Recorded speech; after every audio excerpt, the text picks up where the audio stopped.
And, of course, the great thing about them is that they have this fantastic... I don't know what happened then. I used to have a tame one, and I used to take him out in the garden in London, and it had this huge tongue, of course, and I used to point him at a fly sitting on a flower, and he'd go, see, and wallop, get the fly. Wow.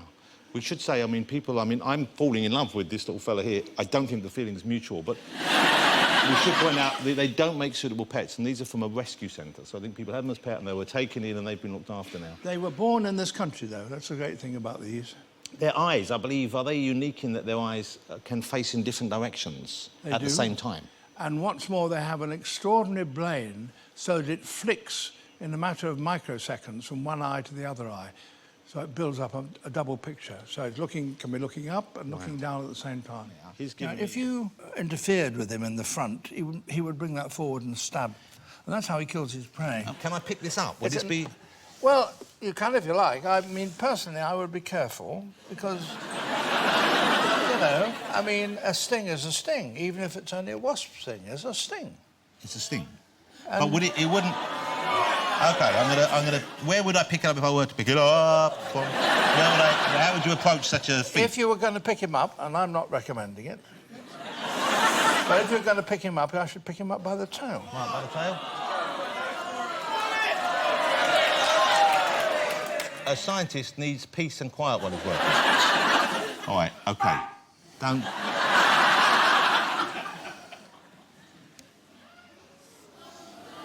This is kind of cool, though. It's kind of like a puzzle game. He knows I'm coming for him, doesn't he? Stay still. OK, by the tail. What will happen then, though? OK, here we go. Hey, why do you keep running away from me? Don't bring the mat with you, mate. OK, there he is. OK. Oh, roll What's he doing there? He's not stinging me, though. OK, so... Now, they glow in the dark, don't they? Is that right? They go in ultraviolet light. Can we get the lights down? I think we have that. If you've got an ultraviolet camera, it'll glow. Look at that. OK, I'm going to take him off now. Let's have the lights back on. And I'm going to try and do this. Don't go any... Mother lover, you didn't like that going on. Wow, that was exciting. You had quite a lot of exotic pets over the years, I know. Yeah. I mean, because we bought all these animals back for the London Zoo. And sometimes there were things that the London Zoo didn't particularly want, and so I stayed with me. Right, so what did you have? What pets do you think back on most fondly? We had a gibbon, we had a cockatoo, we had hanging parrots, we had chameleons, stick insects, lungfish, lots of stuff. You had bush babies as well. Bush babies. There's a kangaroo scene in this movie. Kangaroos are odd animals. What I didn't understand, I'd never been close to a kangaroo. Kangaroo's tail is just one massive muscle, and they can put their entire weight back on their tail and do serious damage with their hind legs. Have you worked closely with kangaroos, Sir David? Yeah, I have, actually. Done lots of stuff about the way in which they produce their young, which is quite complicated, isn't it? I have no idea. I only know they have the big, horrible-looking tail. You're not going to be taking over from Sir David, then. I can tell the level of knowledge there. That I would agree with that. But I guess they have a lot of people making sure that things don't go awry when you have the bigger beasts on set with you. They are animal wranglers. OK, well, which animals have you worked with where you thought things might go in the wrong direction? I worked on a movie called Evan Almighty where I was doing a scene with a baboon, and they'd given me no instruction at all. And so I sat next to the baboon, and in the scene I was supposed to take a drink, put the drink down, and the baboon was trained to pick up the drink and take a drink as well. We were sharing the drink. And I decided that I'd improvise with the baboon. And I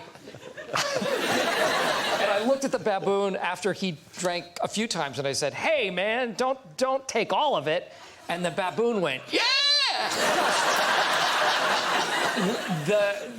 the threat of bodily harm, and it was kind of scary. And the trainer afterwards said, "Oh yeah, don't look at the baboon." don't talk to the baboon, don't look at the baboon.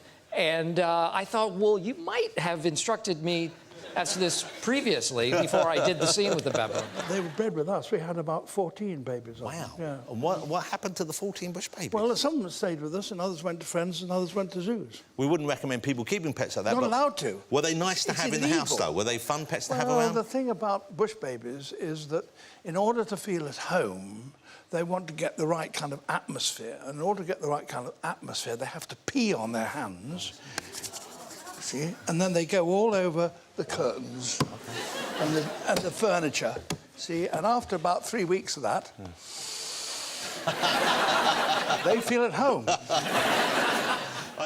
Would you go into space if they asked you? Because, you know, we're doing that that's now. boring. What? But I'm not turned on by space. I know it's lack of imagination or something. But this planet we've got is so packed with excitements and Why do you need thrills. Darth Vader Why when you've got do an you have to octopus have- walking across a thing? And a great thousands of towns of energy burning away up your backside and shooting you off into space where you're going to hang around for weeks in darkness, nothing happening. I'd much rather go on the Barrier Reef. I can see. Okay. I don't know if you know this, you probably don't, but Sir David Attenborough is, I think, the only person to have won a BAFTA in the black and white television category, back in the days when it was all black and white. In colour, he's also won a BAFTA for a high-definition programme and a 3D television programme. And I think that shows the span of your career and the quality of your output, the fact that it's still so good. So interest in 3D, and yet you're, I mean, I guess you're an animal, would you call yourself an animal lover, or is it just an I'm academic absolutely interest? fascinated by animals, that's right. I mean, the word lover is a sort of, you know, funny old word. Well, it is, isn't it? Yeah. I mean, I don't love snails particularly, No. but they are very interesting, actually. Have you ever seen snails mating? You know what, I've probably seen them on one of your shows doing that kind of thing, but I haven't... Slugs are even more exciting. I saw one creature like a... Yeah. Yeah. See, I'm a bit worried about the level of enthusiasm you're showing for the mating habits of